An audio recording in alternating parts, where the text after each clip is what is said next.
नमस्कार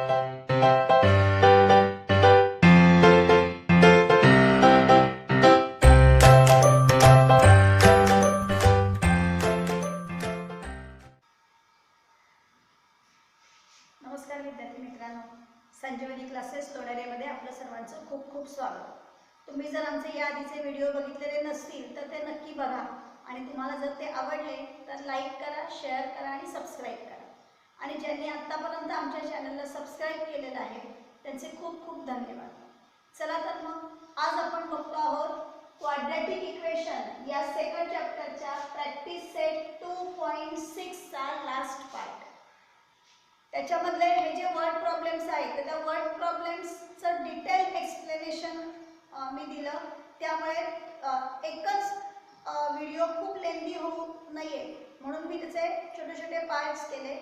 त्यामुळे पहिल्या 3 सम्सचा फर्स्ट पार्ट आहे, नंतर 4th, 5th आणि 6th या 3 सम्सचा सेकंड पार्ट आहे, नंतर 7th आणि 8th सम्स या 2चा ते 2 आहेत ते तुमचे हॉट्स आहेत त्यामुळे त्यांचा एक पार्ट आहे. आणि आता 9th आणि 10th या प्रॅक्टिस सेटमधले रिमेनिंग लास्ट 2 सम्स त्यांचा हा लास्ट पार्ट आज आपण बघणार. चला तर मग सुरू करूया. 9th सम मी वाचते. If 460 is divided by a natural number, quotient is 6 more than 5 times the divisor and remainder is 1. Find quotient and divisor. बघा इथे त्यांनी डिव्हिडंड असं म्हटलेलं नाही, डिव्हिडंड असा उल्लेख कुठेही म्हटलेला नाही आहे, पण 460 is divided by a natural number असं त्यांनी म्हटलेलं आहे. म्हणजे 460 हा डिव्हिडंड असणार आहे, त्याला एका नॅचरल नंबरनी डिवाइड केल्यानंतर त्यांनी असं म्हटलं की क्वोशंट येतो आहे 6 आणि त्याचा रिमाइंडर आहे 1. Find quotient and divisor. आपल्याला त्यांनी असं म्हटलं की quotient is 6 more than 5 times the divisor. म्हणजे त्यांनी आपल्याला रिलेशन दिलेले आहे क्वोशंट आणि डिवायझर म्हणून, बरोबर. मग आधी तुम्हाला जर आठवत असेल तर आपण डिव्हिडंड, डिवायझर, क्वोशंट आणि रिमाइंडर याचा एक फॉर्म्युला शिकलेलो आहोत. तो फॉर्म्युला आपल्याला इथे वापरावा लागणार आहे. मग आता सुरुवात सगळ्यात पहिल्यांदा आपल्याला त्यांनी क्वोशंट आणि डिवायझर यांच्यामधलं रिलेशन दिलेलं आहे म्हणून आपल्याला डिवायझरला लेटर घ्यावं लागेल, व्हेरिएबल घ्यावं लागेल, बरोबर आहे. मग इथे आपण लिहूया लेट द डिवायझर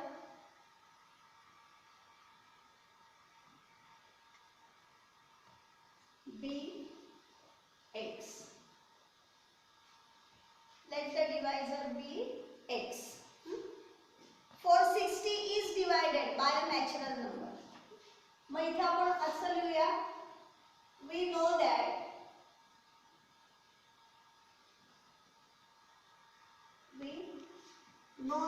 आपण तो फॉर्म्युला लिहून घेऊया. Dividend is equal to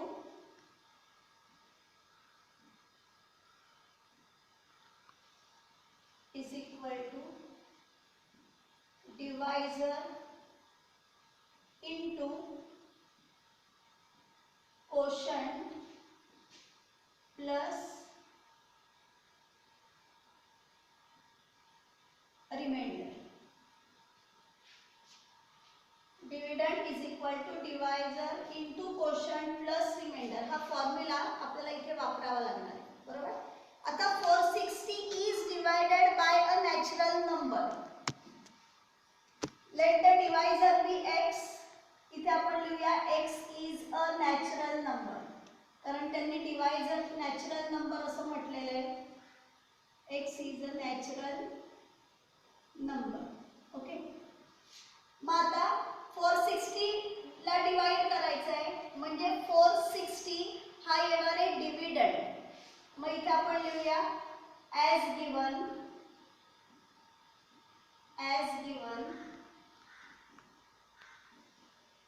dividend is equal to 460. आता पुढे त्यांनी रिलेशन असं म्हटलेलं आहे की क्वोशंट इज, म्हणजे क्वोशंट कसं आहे ते त्यांनी आपल्याला दिलेलं आहे.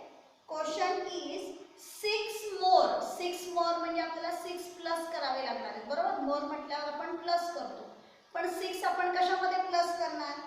देन 5 टाइम्स द डिवायझर, म्हणजे डिवायझरच्या 5 टाइम्स. टाइम्स म्हटलं की मल्टिप्लिकेशन येतं आणि 5 टाइम्स म्हटल्यानंतर आपण 5 ने मल्टिप्लाय करणार. म्हणजे इथे आपल्याला कोशंट त्यांनी जे रिलेशन सांगितलेलं आहे त्यानुसार कोशंट आपण इथे घेणार is equal to 5 times the divisor घ्यावा लागेल आपल्याला आणि याच्यापेक्षा 6 मोर आहे, म्हणजे कोशंट येणार 5x + 6. लक्षात आलंय कोशंट कसं लिहिलंय बघा पुन्हा एकदा.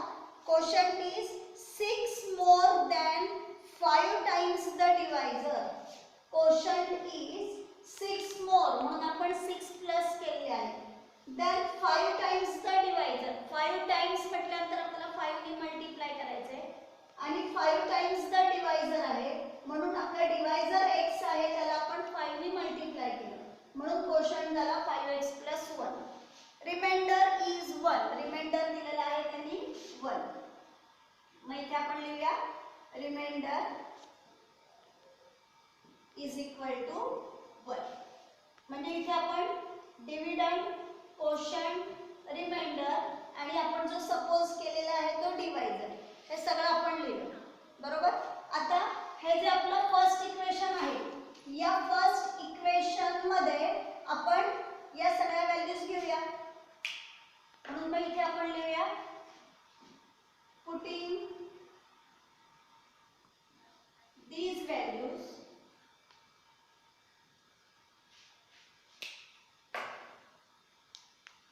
in equation 1.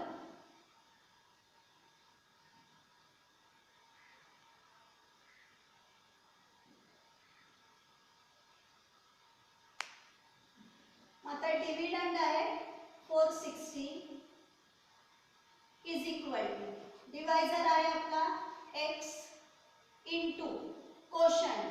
कोशंट आहे आपला 5x + 6 प्लस रिमाइंडर. रिमाइंडर आहे 1. म्हणजे आपले इथे इक्वेशन झाले 460 is equal to x into bracket 5x + 6 bracket close plus 1. आता आपल्याला मल्टिप्लाय करावं लागेल इथे.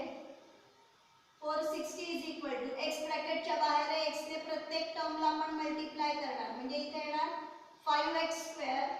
x इंटू 6 येणार आहे 6x + 1. देअरफॉर इथे 0 घेऊया, म्हणजे 460 इकडे प्लस आहे त्या साईडला गेल्यानंतर मायनस होतील. 5x² + 6x + 1 - 460. Therefore 0 is equal to 5x² + 6x + 1 आणि -460. डिफरंट साइन सबट्रॅक्शन लेटर नंबरचं साइन येईल, इथे येणार -459. आता हे इक्वेशन आपण सरळ करून लिहूया. That is 5x² + 6x - 459 is equal to 0. आता बघा 5, 6 आणि 459 असे 3 नंबर्स आहेत, म्हणजे या सगळ्यांना एकाच नंबरने आपण डिवाइड करू शकत नाही, म्हणजे या इक्वेशनला आपण रिड्यूस फॉर्म मध्ये लिहू शकत नाही, बरोबर आहे. म्हणजे मग आपल्याला जर फॅक्टरायझेशननी सॉल्व करायचं असेल तर फॅक्टरायझेशनसाठी आपल्याला 5 आणि 459 या दोघांचं मल्टिप्लिकेशन करावं लागेल, बरोबर. मग तर जरा खूप मोठा नंबर येईल, कदाचित तुम्हाला फॅक्टर्स त्याचे घेताना प्रॉब्लेम येऊ शकतो, म्हणून मग आपण इथे काय करूया फॉर्म्युला मेथड वापरूया. ओके, मग इथे आपण लिहूया फॉर्म्युला मेथड साठी आपल्याला काय करावं लागतं, कंपेअर करावं लागतं, बरोबर. कंपेअरिंग this equation with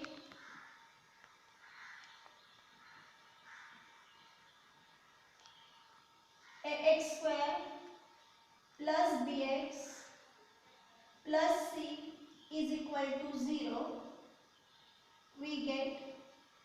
आता कंपेअर केल्यानंतर आपल्याला मिळणार a is equal to 5, b is equal to 6, c is equal to -459.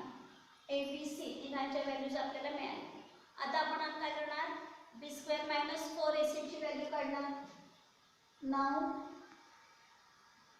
B square minus 4ac is equal to B square म्हणजे 6 स्क्वेअर मायनस 4, a ची व्हॅल्यू आहे 5, c ची व्हॅल्यू आहे minus 459, 6 चा स्क्वेअर 36 मायनस 4 5 जा 20, 20 ने 459 ला आधी आपण मल्टिप्लाय करूया आणि हे दोन्ही मायनस मायनस आहेत ना, म्हणजे इथे साइन येणार प्लस. मग 459 इंटू 20, शेवटी 0 असलेला नंबरनी मल्टिप्लाय करायचं असेल तर एकदम इझी. हा 0 असाच लिहून ठेवायचा आणि आता 2 ने या नंबर्सना मल्टिप्लाय करायचं. 2 9 जा 18 कॅरी 1, 2 5 जा 10 प्लस 1 11 कॅरी 1, 2 4 जा 8 प्लस 1 9, म्हणजे इथे आले 9180. मग इथे मी लिहिते 9180. therefore b square minus 4ac is equal to, आता या दोघांची ऍडिशन येईल 6 11 2 9. b square minus 4ac याची व्हॅल्यू आपल्याला मिळाली 9216. बरोबर आहे. आता using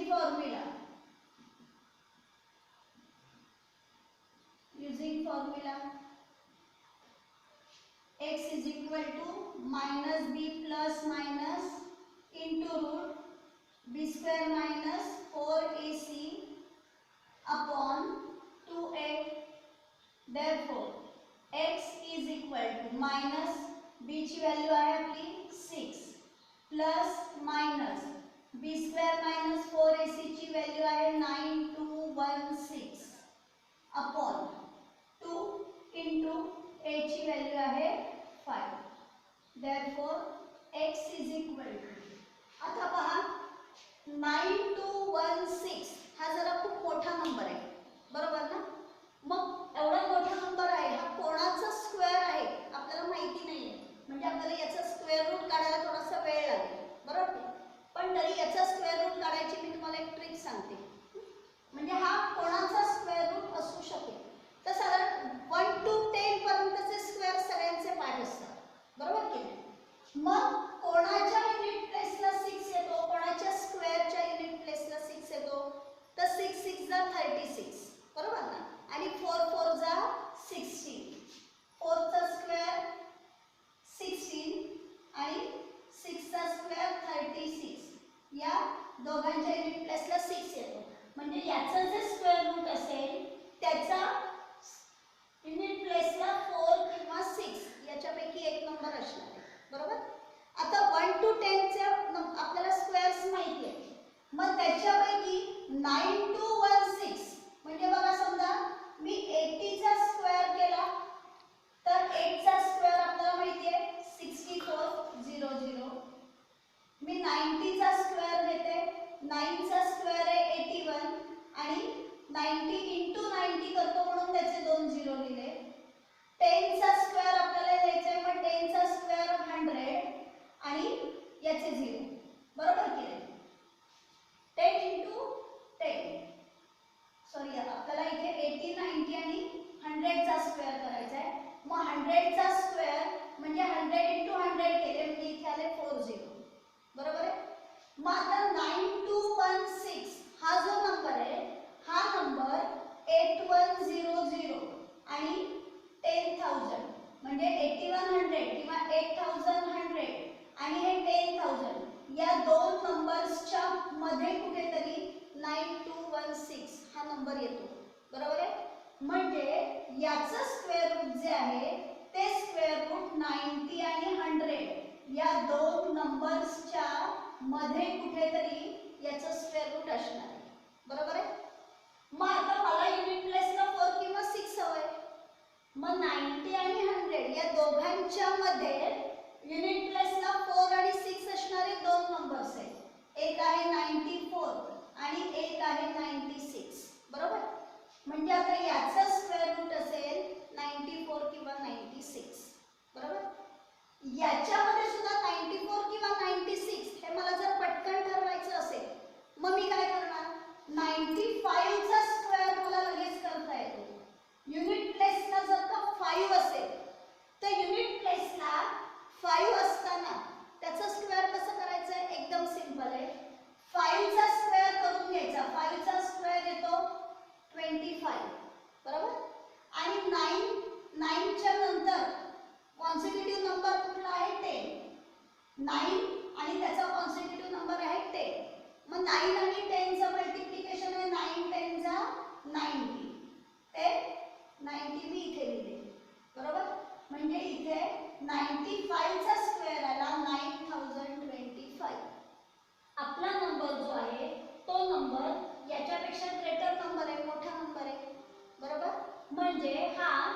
94 चा स्क्वेअर रूट, याचा स्क्वेअर रूट 94 येऊ नाही शकणार, म्हणजे याचा स्क्वेअर रूट येईल 96. आता तुम्हाला वाटेल बापरे एवढं सगळं करत बसायचंय का, पण आता मी हे तुम्हाला एक्सप्लेन केलं ते सावकाश एक्सप्लेन केलं. जेव्हा तुम्हाला या अशा मेथडची प्रॅक्टिस होईल स्क्वेअर रूट काढताना, त्यावेळेला तुम्ही पटकन काढू शकाल. बरोबर आहे. आता कन्फर्म करूया आपण हा नक्की 96 चा स्क्वेअर आहे का ते. 96 इंटू 96 मल्टिप्लिकेशन जर तुम्ही करून बघितलं तर 9216 हा असं कन्फर्म करून बघायचं. 96 ला 96 ने मल्टिप्लाय करून बघितलं की त्याचं मल्टिप्लिकेशन 9216 येतं. बरोबर आहे. म्हणजे इथे येणार x is equal to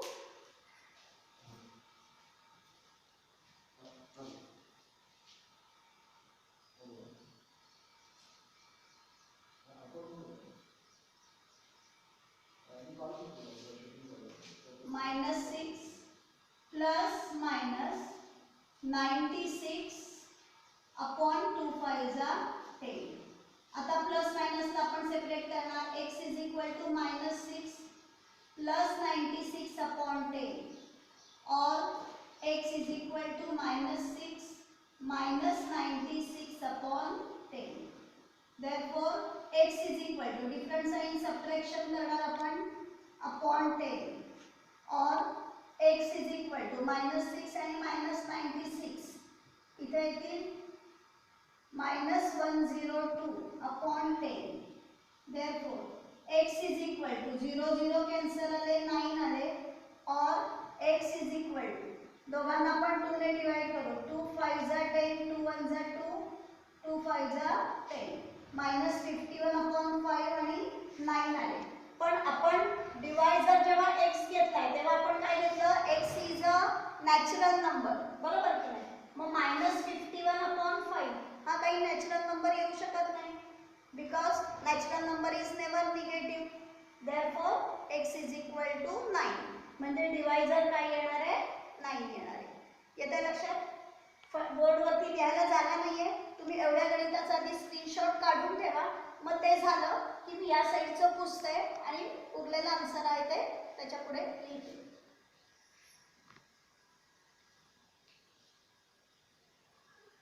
but natural number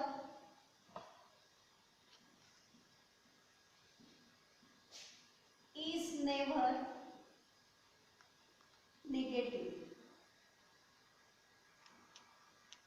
किंवा natural number can't be negative काही लिहू शकता तुम्ही. therefore x is not equal to -51 upon 5. therefore x is equal to 9. Final answer मिळाला. त्यांनी आपल्याला क्वेश्चन काय विचारलेला आहे, फाइंड कोशंट अँड डिवायझर. बरोबर. म्हणून मग हा x आपल्याला डिवायझर मिळाला. therefore divisor is equal to x is equal to 9 आणि कोशंट काढायचे आपल्याला. कोशंट आपण घेतलेला 5x plus 6 5x plus 6 is equal to मी 5 लिहिले, x च्या जागेवरती व्हॅल्यू घेतली 9 प्लस 6 इज इक्वल टू 5 9 जा 45 प्लस 6 51 म्हणजे आपल्याला कोशंट मिळाला 51. बरोबर आहे.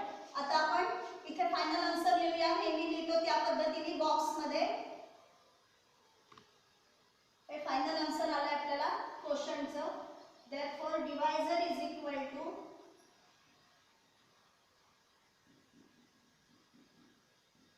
divisor is 9 and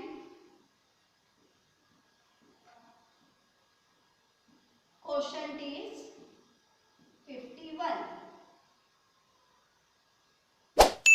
हे आहे आपलं फायनल आन्सर. गणित लक्षात आले सगळ्यांना.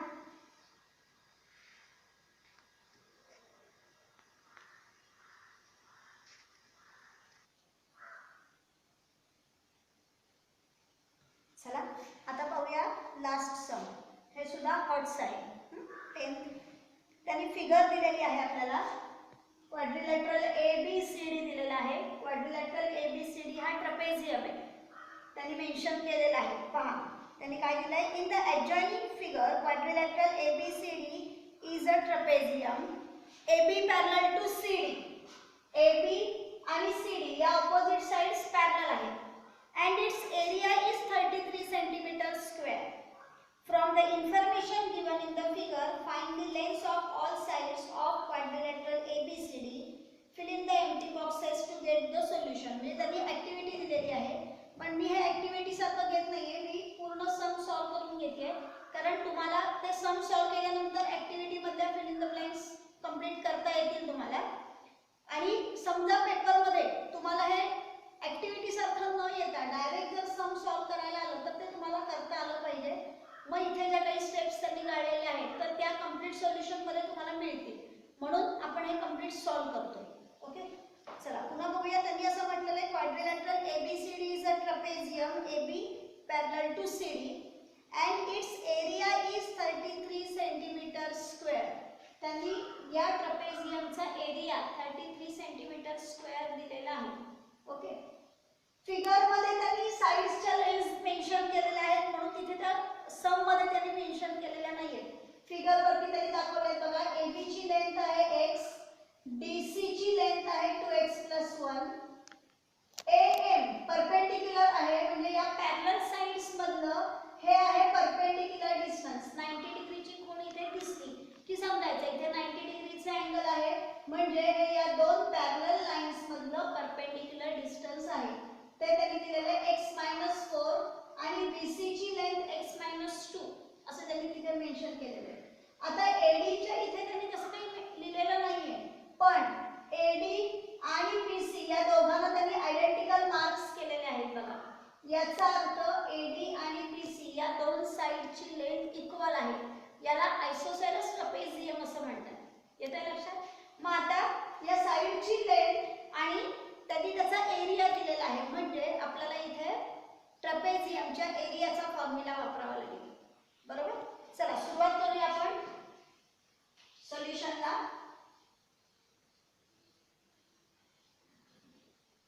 Quadrilateral ABCD is a trapezium with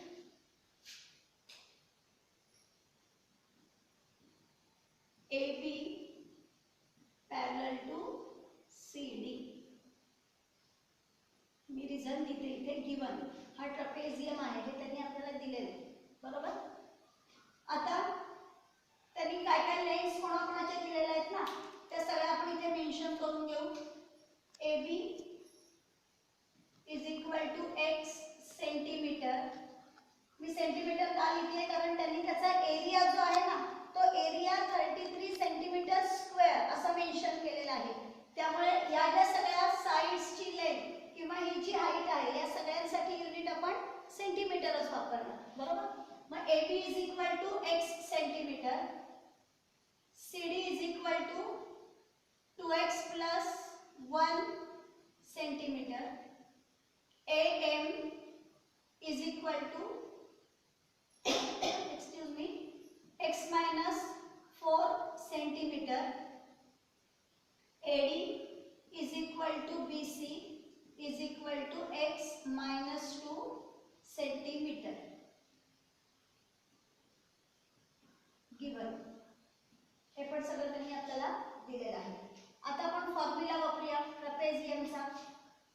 area of trapezium is equal to half into sum of lengths of parallel sides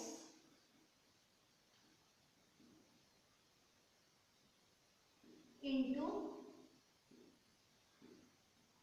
height. height म्हणजेच त्या दोन पॅरलल साइड्स मधलं परपेंडिक्युलर डिस्टन्स, हे लक्षात ठेवायचं. आता हा फॉर्म्युला मी वर्ड मध्ये लिहिला. आता फिगरच्या ज्या साइड्स आहेत त्या साइड्स नुसार आपण लिहूया.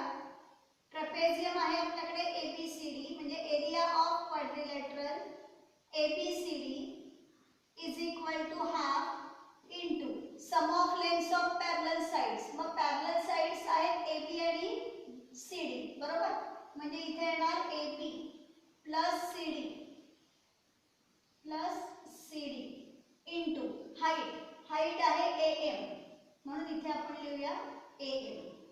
Therefore आता त्यांनी इथे एरिया मेन्शन केलेला आहे 33 is equal to half into आपण ना इथे एरिया पण त्याचा दिलेला आहे ना, हे इथे सगळं गिवन दिलंय, तर तिथे आपण ते पण मेन्शन करूया. Area of quadrilateral ABCD is equal to 33 centimeter square.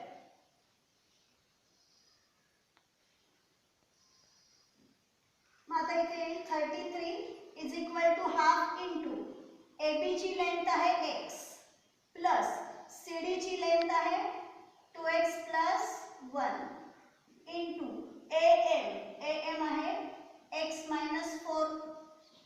याच्यावरून आपल्याला इथे इक्वेशन मिळेल.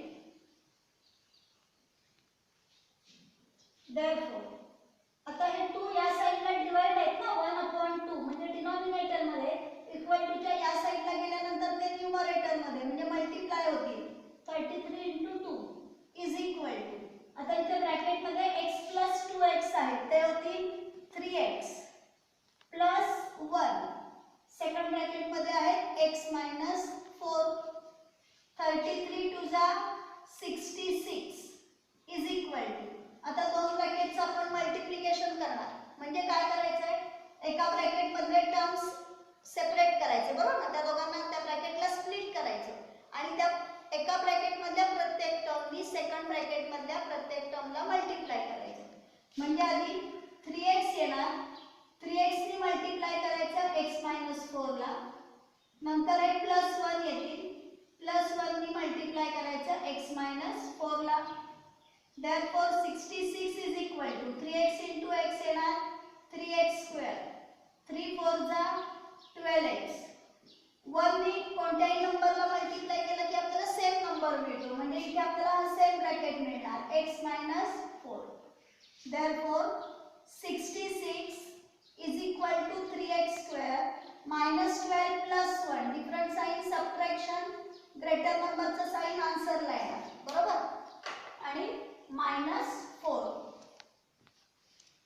Therefore 66 आता या साइडला इथे 0 घेऊया म्हणजे +66 त्या साइडला गेल्यावर मायनस होतील.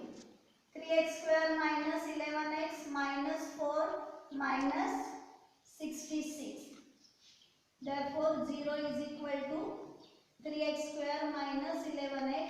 सेम साइन ॲडिशन, ग्रेटर नंबरचं साइन, म्हणजे आपल्याला इक्वेशन मिळालं. रिवर्स फॉर्म मध्ये आहे, आपण त्याला सरळ करून घेऊया. That is 3x square minus 11x minus 70 is equal to 0. आता याचे आपण फॅक्टर्स घेऊ शकतो. आता इथे 3 आहे ना, म्हणजे या 3 नी या 70 ला आपल्याला मल्टिप्लाय करून घ्यावं लागेल. 3 * -70 is equal to -210. म्हणजे असे दोन नंबर्स आपल्याला घ्यावे लागतील ज्यांचं मल्टिप्लिकेशन -210 येईल आणि सबट्रॅक्शन येईल -11. मग असे दोन नंबर्स येतील 21 * 10 210 -21 + 10 आले -11, बरोबर? मी 21 ला मायनस साइन का दिलं, कारण मिडल टर्मचं साइन आहे ते आपण ग्रेटर नंबरला देतो म्हणून. म्हणजे इथे येणार 3x square, इथे फॅक्टर्स येतील -21x plus 10x -70 is equal to 0. आता 3 आणि 3x कॉमन आले, ब्रॅकेट मध्ये आले x - 3 7 21 म्हणजे 7 आले.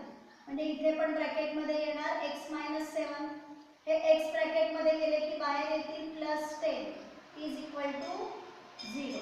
कॉमन ब्रॅकेट घेऊया, x - 7 सेकंड ब्रॅकेट मध्ये येणार 3x + 10 is equal to 0. Therefore x - 7 is equal to 0 or 3x + 10 is equal to 0. -7 तिकडे गेल्यानंतर येतील +7 or +10 त्या साईडला गेल्यानंतर होतील -10. हे x = 7 मी परत असेच कॅरी फॉरवर्ड करते. * 3 आहे त्या साईडला गेल्यानंतर होतील /3. x ची व्हॅल्यू आली -10/3. पण x ही लेंथ आहे ना, मग लेंथ इज नेव्हर निगेटिव्ह.